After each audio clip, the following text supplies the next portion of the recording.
Hello, so Ian Young, somatic movement coach again. So we've come to one of the most important of Thomas Hanna's movements, I feel. Anyone who has this one-sidedness in their body, which in the people I've worked with one-to-one seems to be most people, what we call an avoidance or a trauma reflex. I think avoidance is quite a good way of putting it, because if we have something like a sprain in the ankle, which so many of us did when we were younger, or with broken bone, obviously we avoid putting weight down that side of the body for the 6 weeks it takes for a fracture or a sprain to heal generally. But there's no mechanism for then kind of correcting that once we've recovered. And because so much of what we do is governed by our involuntary cortex, the part of the brain that governs how we move, when we don't spend all our time thinking about how we move, we just do it. It needs to be reprogrammed. So this is what we do in somatic movement. We consciously bring a movement, we isolate it, we differentiate it, we just do one small movement and we notice what's happening consciously with the brain. So it's a re-education process for the brain as much as it is for the body. So this is one of the most important movements for this reflex. It's called the side bend, and we're really working with these side muscles that don't get a lot of attention. We don't really notice what's going on with them because there's so few nerve endings in this area, so we don't get a lot of feedback, so we can hold a lot of tension there and not even be realizing it.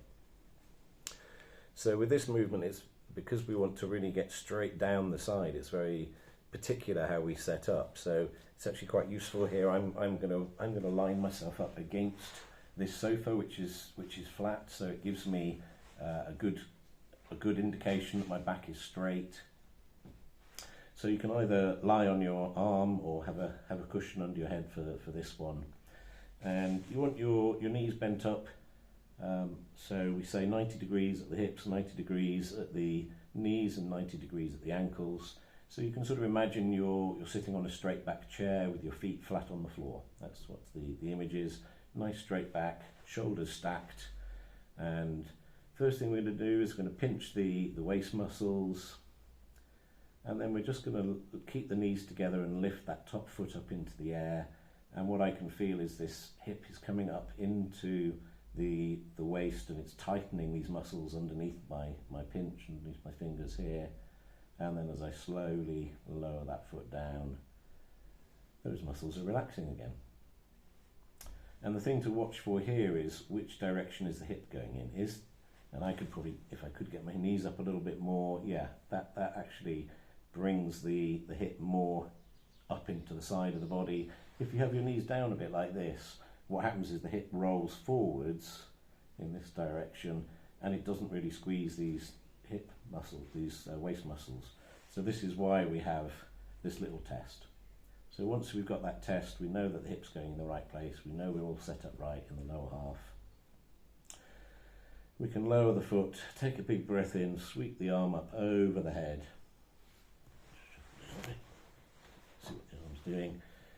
And then what we're going to do is, on our out breath, we're going to lift the foot, we're going to sweep the arm down, we're going to bring the head up, and we're going to keep looking forward.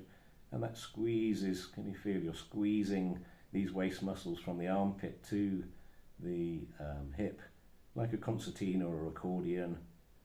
And then as we slowly lower the foot, we breathe in again and we bring the arm over the head,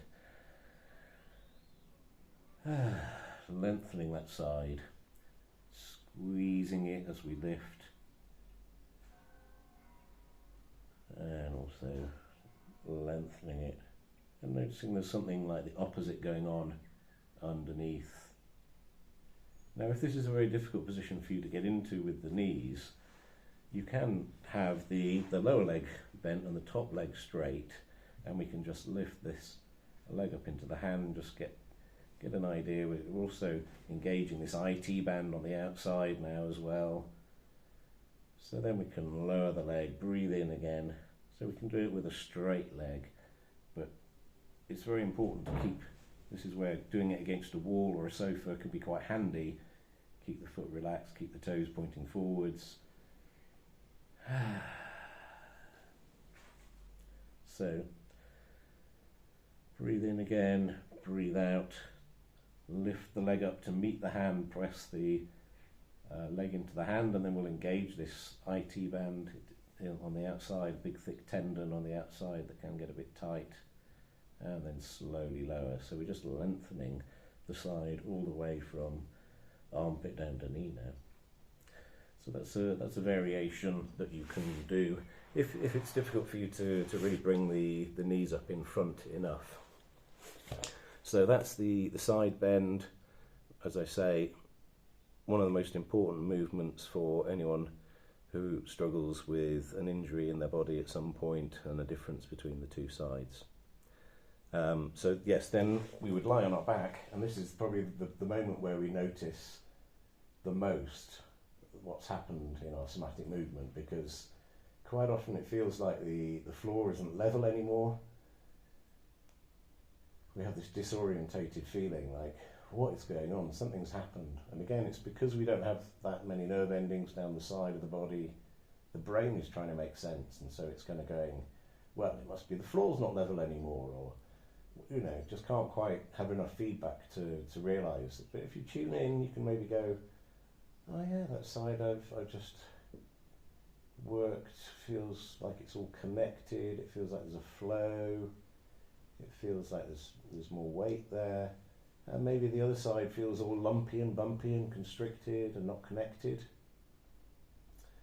And that's fascinating, because that's how you live your normal life, but because you don't get much feedback from the sides, you can go around with this happening in your body without even realising it, which is why this can be such a transformative movement for people. So yes, hope you've enjoyed again this video. If you have, please press like, subscribe, and tell your friends.